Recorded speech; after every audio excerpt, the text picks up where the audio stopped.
So 6 months after New York City Mayor Eric Adams announced that he'll reopen talks for NYCFC to have a soccer-specific stadium in New York City, it seems as if we have a front runner for the location of this soccer-specific stadium in New York City. And that front runner is Queens.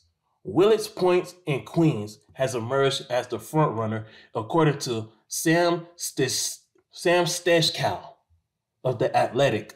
Correct me if I'm wrong, if I pronounced his name wrong in the comment section. But Sam Stejskal of The Athletic has reported this past week, it was either on Wednesday or Thursday, he reported that Willets Point in Queens is the front runner for a soccer-specific stadium in New York City. Now, the reason why I'm telling you that you should believe what Sam Stejskal is saying, because Sam Stejskal, he works for The Athletic. He's a journalist for The Athletic. And when it comes to soccer journalism, traditional football journalism, The Athletic is the best. The Athletic is the number one in America when it comes to soccer journalism and news reporting pertaining to soccer. In America, The Athletic is number one. Whenever The Athletic reports something pertaining to soccer, you should listen because they're a trustworthy source and they're a credible source. So this is what Sam Stejskal tweeted. He said, NYCFC have played home games at 6 different stadiums so far this season. Checked in with some sources, and they said stadium talks at South Bronx site club had long been working toward are for now off the table. Club working on Willets Points in Queens, plus a couple other sites. Now, it is no surprise to me that the site in Bronx, the Yankees parking garage, the original place that they first wanted, that they always wanted for a long time, is off the table. It's no surprise to me because, look, it's Major League Baseball. The growth of Major League Soccer threatens the popularity of Major League Baseball. As Major League Soccer increases in popularity, Major League Baseball will decline in popularity. So there's no doubt in my mind that the New York Yankees have intentionally made talks difficult, have made plans difficult for NYCFC to have that stadium at that parking garage that they don't even use. And it's ironic because the New York Yankees have a 20% stake in the team. They have a 20% stake in NYCFC, the Steinbrenner family do. This is what I'm saying. The Steinbrenner family should be forced to sell their stake in NYCFC because it's a conflict of interest. There is no way in the world where the Yankees would have allowed an MLS stadium to be built right next to their stadium. Their bottom line will have been affected. Now, the Queens location. Queens is the place to be. Queens is the place to be. Because besides the Yankees, I'm not even sure if South Bronx residents wanted NYCFC to be their home. I just don't know. Queens is the front runner, and there's a couple other sites Sam Stejskal is saying. I don't know what those other couple sites are. I'm wondering if the other couple sites may include St. John's, maybe NYCFC and St. John's University, maybe working together to renovate the current soccer stadium at St. John's, where both teams will be able to share. I really don't know how that's going to work, but I don't know.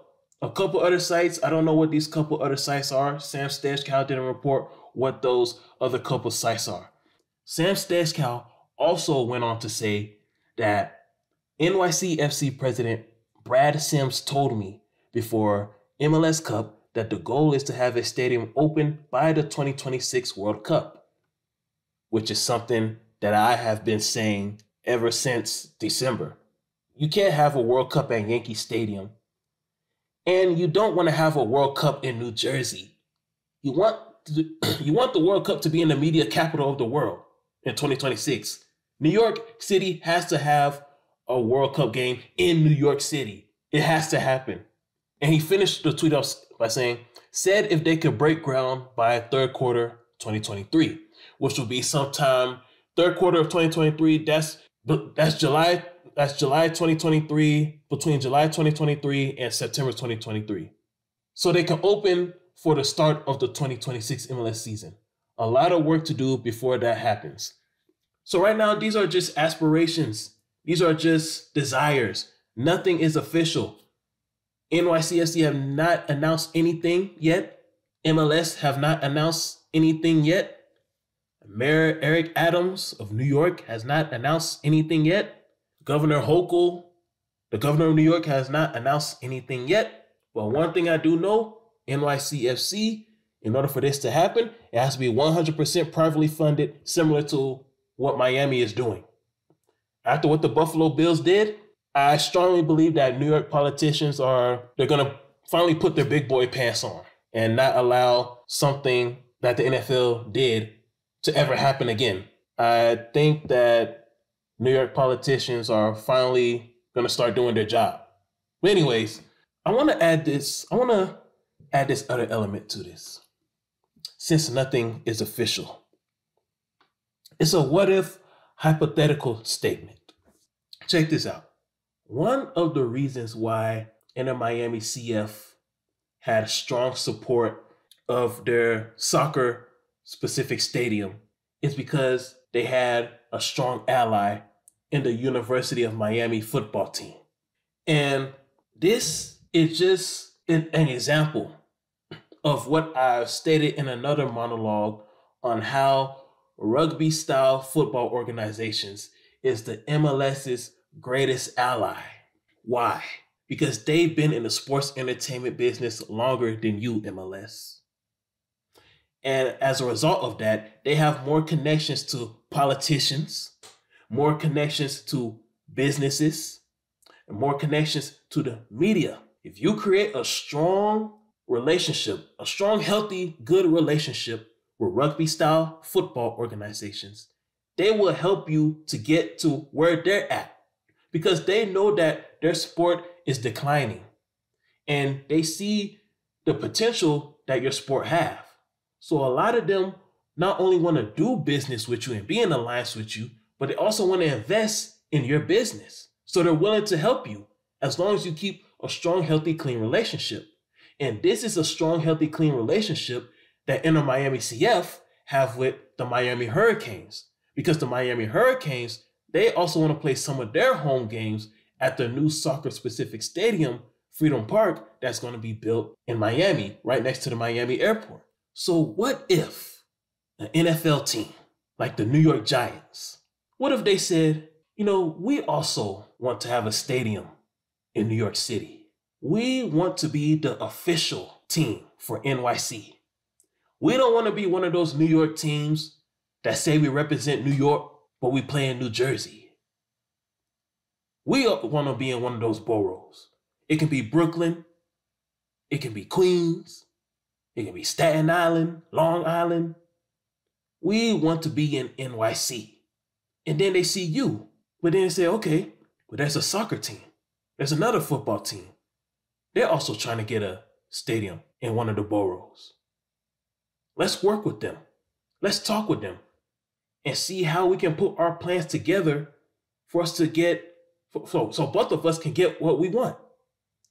Because you see, the soccer team, a lot of their home games won't interfere with our home games because most of their home games are played in the winter, spring, and summer. And most of our home games are just played in the fall. So there won't be much of a conflict of interest in these games being played. So what if the New York Giants come and join forces with the NYCFC and both of them can build that football stadium in Queens, privately funded football stadium in Queens? Because this stadium in New York, this soccer specific stadium, is going to be the biggest soccer stadium in America. Like, it's not going to be your typical 30,000 seat MLS stadium. Oh no, because this is bigger than the MLS. This is about the World Cup. This is something I've been saying since December of 2021. A soccer-specific stadium in New York City is not only about the MLS. It's about the World Cup, and it's also about global friendlies, like international friendlies, taking place in New York City for many years to come. So when it comes to size, this is going to be the biggest soccer-specific stadium in American history, in MLS history. So I'm thinking somewhere between 60 to 70,000, somewhere between 60,000 to 80,000 seats. But it's going to be privately funded. So this is why NYCFC is going to need a strong ally. And that strong ally is going to be the New York Giants. Anyhow, nothing is official yet. All of this is just talks. It's just rumors. There hasn't been an official word from City Football Group. There hasn't been an official word from Don Garber. There hasn't been an official word from Mayor Eric Adams. These are the three important voices that we need to hear in the months ahead. Because third quarter of 2023 it's going to be here soon. So these are the three voices. If you're NYCFC fans, these are the three voices that you need to pay close attention to for the rest of this year. City Football Group, Don Garber, and Eric Adams. These are the three major voices, the three most important voices that we all need to be listening to. So until then, I'm just going to continue to do my research on Twitter and YouTube and The Athletic. If you have not subscribed to The Athletic yet, please do so. They're the #1 source for American soccer. So, well, what do you think about it? Let me know in the comment section. A New York Giant NYCFC stadium at Willets Point in Queens. A privately funded New York Giants NYCFC football stadium in Queens, New York. Is it possible? Is it possible? Let me know what you think in the comment section. But one thing we do know, according to The Athletic, Queens has emerged as the front runner of a soccer-specific stadium, a major professional soccer-specific stadium in New York City.